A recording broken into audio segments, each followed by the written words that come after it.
నన్ను దీవించండి.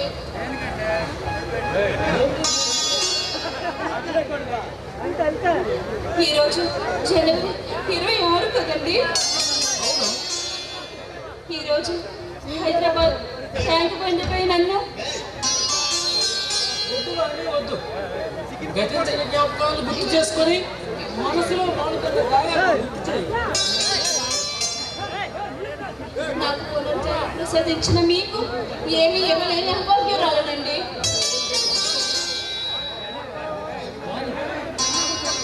నిజం చెప్పు. ఆ రోజే ఆ సంఘటన జరగకపోతే ఈరోజు ఇంత అందమైన ఇల్లాలు మాకు దొరికాను.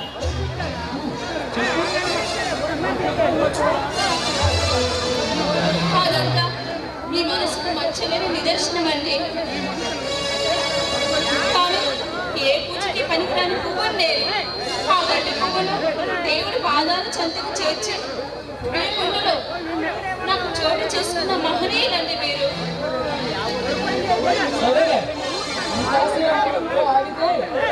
గుడిలో ఉన్న మాటలు కానీ ఆ దేవుని చేసేలా ఉన్నారు.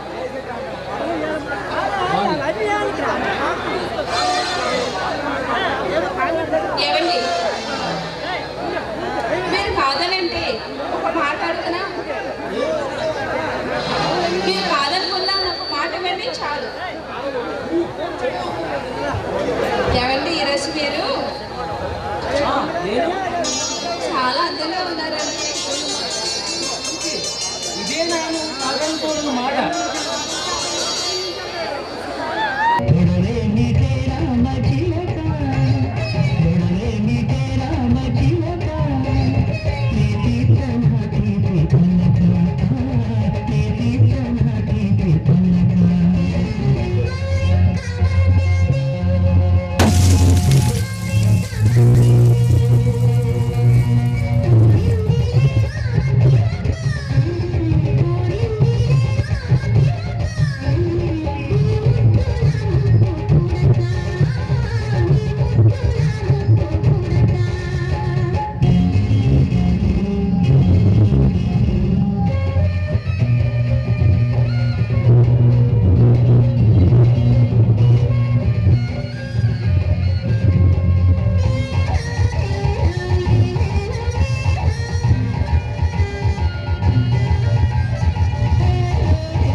గుడికి వెళ్దామండి. నాకు దీనికి లేదు వాణి, నువ్వు వెళ్ళిరా. ఏంటో అంత తీరిక లేని పని. వాణి రేపు కోర్టు తాలూకా కేసు ఫైల్ చూసుకోవాలి. మీకెప్పుడు కోర్టులు కేసులు ఇవే చేస్తప్ప కనీసం భార్యని బయట తీసుకెళ్ళి సరదాగా వెళ్దామన్న ఆలోచనే మీకు ఉండదండి. వాణి ప్లీజ్, ఈసారి నన్ను వదిలేయ్. ఇది చాలా ఇంపార్టెంట్ అనే కేసు. ఏంటి ఆ కేసు?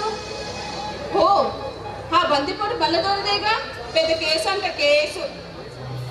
ఎస్ వాణి, ఈ కేసు ఆ బందిపోటు మల్లుదొరదే. ఈ కేసును నేనే టేకప్ చేస్తున్నాను. ఆ విషయం నీకు తెలియదు. ఆ కేసు మీరు ఎందుకలా భయపడుతున్నా? వాడేమైనా కొమ్ములు తిరిగిన మరగాడా లేదా రక్తం తాగిన రాక్షసుడా? ఆఫ్టర్ ఆల్ ఒక అడవిదంగా అన్యాయంగా ప్రజలను భయపెడుతూ ప్రభుత్వానికి దొరకకుండా అక్రమంగా అడవిలో ఉన్న జంతువులను చంపుతూ వాటితో వ్యాపారం చేస్తూ ఎర్రచందనము టేకు చెక్కలను నరుకుతూ వాటిని సొమ్ము చేసుకుని బ్రతికే ఓ కళ్ళు వారిని చూసి అసలు నరరూప రాక్షసుడండి. వాడికి గ్యాంగ్ ఉంది. వాడు ఎన్నో మటలు చేశారని తరచుగా పేపర్లు చదువుతున్నాం, టీవీలో చూస్తున్నాం. అదంతా చూస్తుంటే నాకెందుకు భయంగా ఉందండి. వాడు దొంగచాటుగా ఎంతమందినో ప్రభుత్వ ఉద్యోగులను చంపిన మాట వాస్తవం. కానీ కాలం ఎప్పుడు ఒక్కడికి అనుకూలించదు. నిన్నటి వరకు కాలం వాడికి అనుకూలించింది, ఈ రోజు చట్టానికి అనుకూలించింది. అంటే అంటే ఏమంటున్నారు మీరు? నిన్న నల్లమల్ల కొండలలో వారి గ్యాంగ్ సమావేశం అవుతుందని తెలిసి పోలీసులు వాళ్ళు చుట్టుముట్టి వాళ్ళని కాల్పులు జరిపారు. ఆ కాల్పులలో కొంతమంది హతమయ్యారు, మరికొంతమంది భయపడి పారిపోయారు. కానీ చివరికి ఆ మల్లుదొర ప్రభుత్వానికి దొరికిపోయాడు. నిజం వాడి. రేపు వాడిని కోర్టులో హాజరుపరుస్తాను.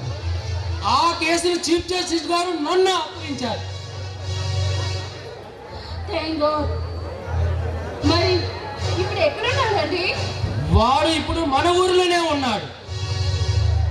పూర్తి బందోబస్తుతో మన ఊరిలోనే ఉన్నాడు. కానీ వాడు ఇప్పుడు కోరలు తీసిన పాము. ఏమండి, అయినా మన జాగ్రత్తలో మనం ఉండాలండి. వాణి, నీకు ఎన్నిసార్లు చెప్పాను నన్ను పిరికి మందు పోయొద్దని? ఎవరికి వాడు నాకెందుకు అని అనుకుంటే ఇలాంటి నరరూప రాక్షసుల్ని ఎదురా ఉంది. ఇలాంటి నరరూప రాక్షసుల్ని పెంచి పోషిస్తుంది ఈ సమాజం. సారీ అండి. సరేలే, నువ్వు వెళ్ళి మాటలు రాని ఆ గుడిలో ఉన్న దేవుడికి ఒక టెంకాయ కొట్టిస్తా. అలా అనకూడదండి, తప్పండి. అమ్మవారికి కోపం వస్తుంది. నువ్వు ఇక్కడి నుంచి వెళ్ళకపోతే నాకు కోపం వస్తుంది.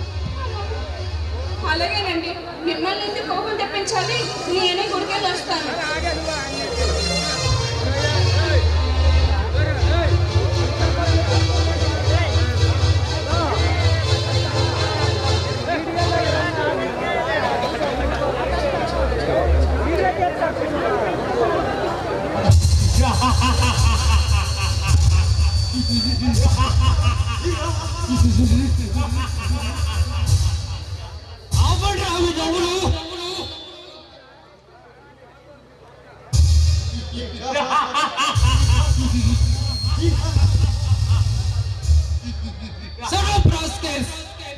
ఎవరో మీరు?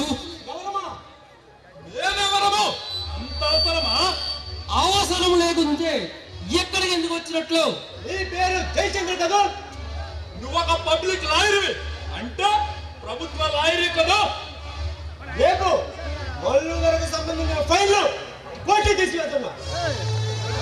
ఎస్, అవును. ఏంటో అవును, రేపు నువ్వు కోర్టుకు వెళ్ళడం లేదు. అది చెప్పడానికి నువ్వెవడేరా? నేనెవరినో తెలుసుకోవాలని అంత ఉపరాటంగా ఉందా మిస్టర్ జయచంద్ర?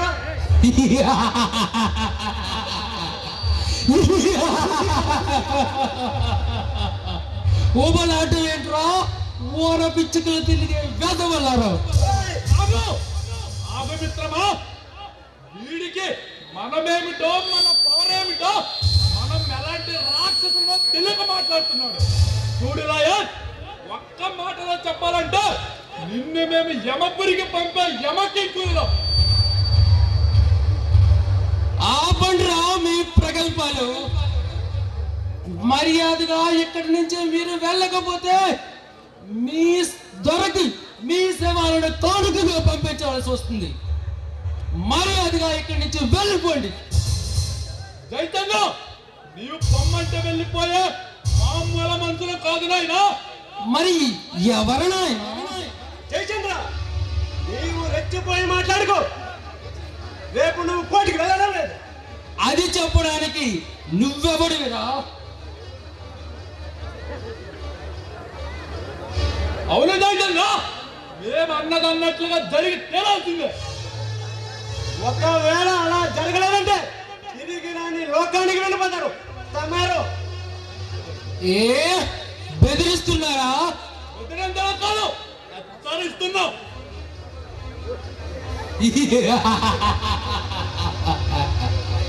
మీలాంటి చెంచాగాలికి బెదిరిపోయే ఘటము కాదురా ఈ జయచంద్ర. జయచంద్ర, మమ్మల్ని రెచ్చగొట్టదు. ఇక్కడ మరో మారణహోమం జరుగుతుంది. ఆ మారణ హోమములో మిమ్మల్ని మార్చి మసి చేస్తాను.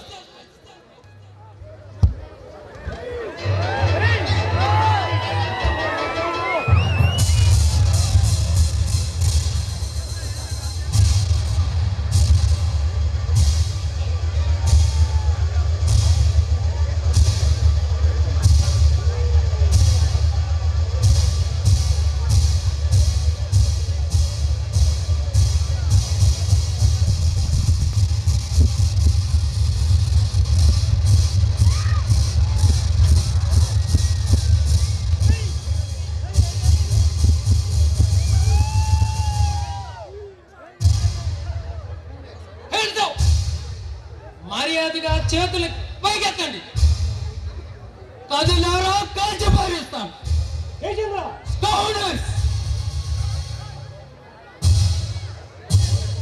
ఎస్, జయచంద్రనే. మీలాంటి దోపిడీదారులు ఎదిరించే జయచంద్రనే. పోండి, వెళ్ళిపోండి. మిమ్మల్ని పంపిన పిరికి బంధుకు చెప్పండి, రేపు స్వయంగా నేనే కోర్టుకి ఫైల్ తీసుకెళ్తానని. ఆ మల్లుధర ఫైల్ నేనే తీసుకెళ్తానని మరీ చెప్పండి. దమ్ముంటే నన్ను చట్టబద్ధంగా ఎదుర్కోమని చెప్పండి. చైతన్య, కోరి కయానికి కాదుతున్నావు. నేను ఎంత చదువుకున్నది, ఈ వృత్తినే ఎన్నుకున్నది నీలాంటి రౌడీలకి భయపడి కాదురా, న్యాయానికి న్యాయం చేస్తాను. పోండి.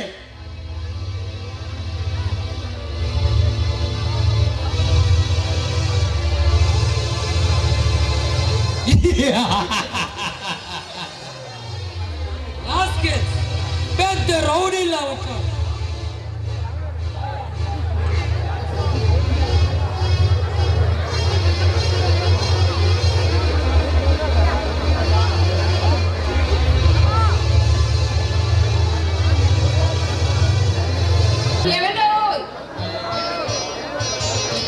ఎక్కడికి వెళ్ళాలక్క? అబ్బా, ఏమేనంటే కోపం. ఏమిటి వాణి బెన్నా జున్ను అంటున్నా? అబ్బా, లేదండి. పక్కింటి పిండి గారు చున్ను పంపిస్తానంటేను వద్దమ్మా, మా ఆయనకి పక్కింటి పిల్లకూరలు ఇష్టం ఉండవని చెప్తున్నానండి. మరి సరే, జాగ్రత్తగా ఉండు. నాకు బయట కాస్త పని ఉంది. నేను వచ్చేసరికి కాస్త లేట్ అవుతుంది. నా కోసం వెయిట్ చేయకు. నువ్వు భోజనం చేసి పడుకో. అలాగేనండి. ఏమిటి చేస్తారు?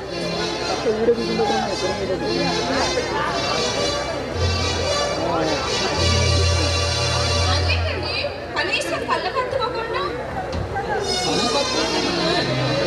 ఇంటి మానేస్తుందా? అంతా నా చేదస్తం కాకపోతే అది కాదండి. లేదు కదా. ఎందుకు నేనంటే అలా భయపడతావు? నేను మనిషిగా కనిపించట్లేదా? అది భయం కాదండి, దేవుడంటే భక్తి. ఆ దేవుడిని మన మధ్యలో తీసుకురాదు. జీవితం అనేది ఒక అందమైన కళ లాంటిది.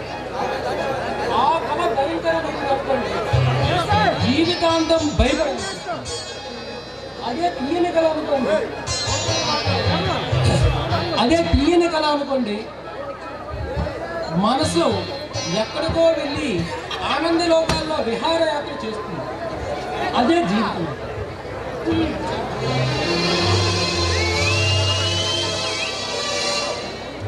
ఏమండి, జీవితం కలలా ఉందనుకోండి, అది కొన్ని ఘడియాలు మాత్రమే.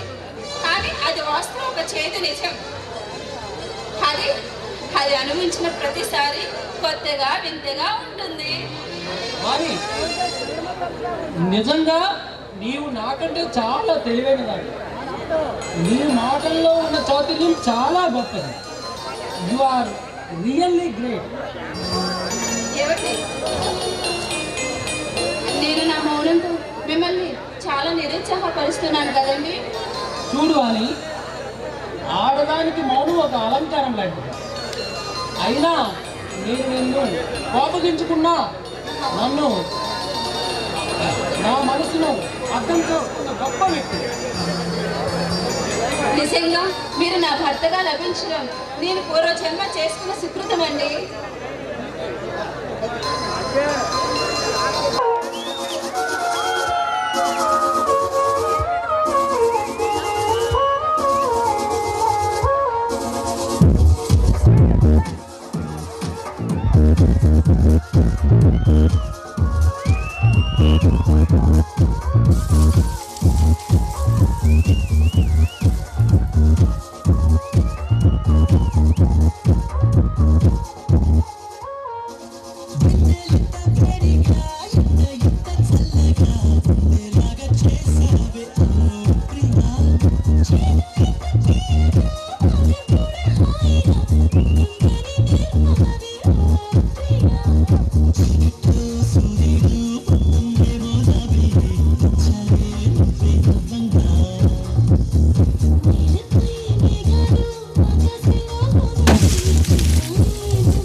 ఎక్కడికండి వెళ్ళేది? భోజనం చేసి కాస్త వెళ్ళండి. నాకు అర్జెంట్ పని ఉంది. అబ్బబ్బబ్బబ్బా! నా యొక్క కోరిక మన్నించండి మహావిషయ. వస్తాను, అర్జెంట్ పని ఉంది.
మల్లుగారి సంగతి తెలిసి కూడా ఆయన కేసులు టేకప్ చేశాం.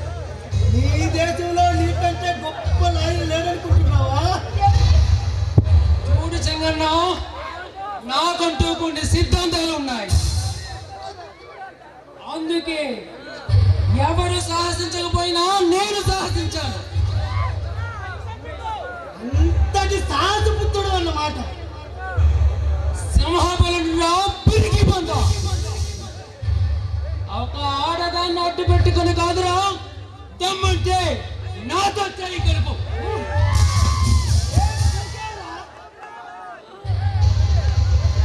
నువ్వు చేసి నక్కరా పద్మం.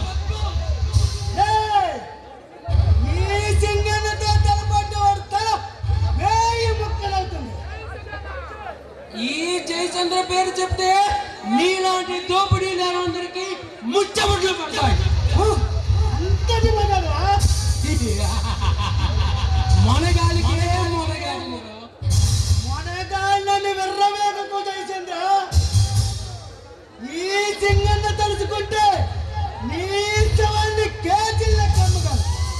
కానీ నాకు కావలసింది నీ శవం కాదు, ఆ ఫైలు. మర్యాదగా ఫైలు నాకు ఇచ్చావా నీవు నీ భార్య బ్రతికిపోతా. లేదంటే సింగన్న, నన్ను నా భార్యను చంపుతానని బెదిరిస్తే బెదిరిపోయే పిరికి బంద కాదు. దమ్ముంటే నాతో చేయి కలుపు. రా. నిన్న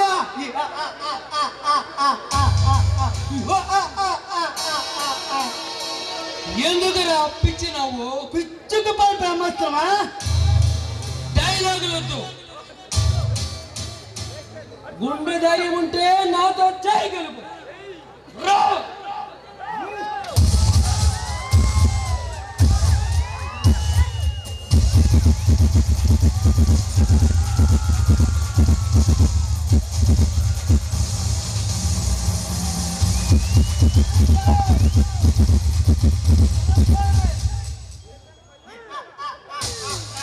ఇక నీ ఇష్ట దైవాన్ని తెలుసుకోరా. కాల్చరా, కాల్చు. దమ్ముంటే కాల్చు. ఏమండి? అసలు ఈ పరవాత ఎందుకు? ఆ ఫైళ్ళను తెచ్చి వాళ్ళకి ఇచ్చేయవచ్చుగా? వారే.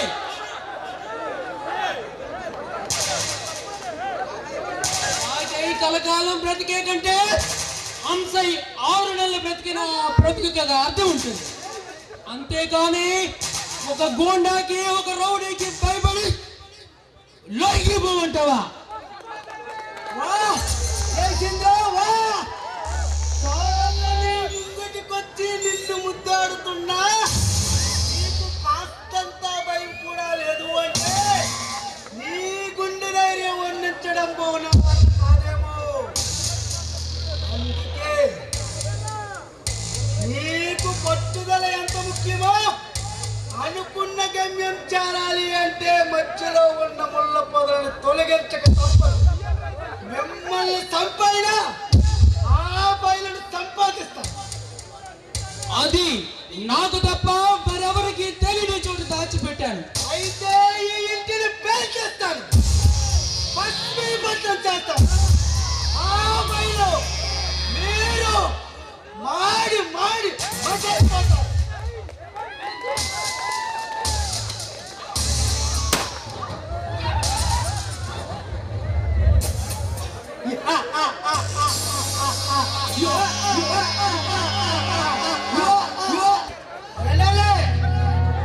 ఇప్పుడు పాపం నీతో నీ భార్య కూడా ఏం చేస్తా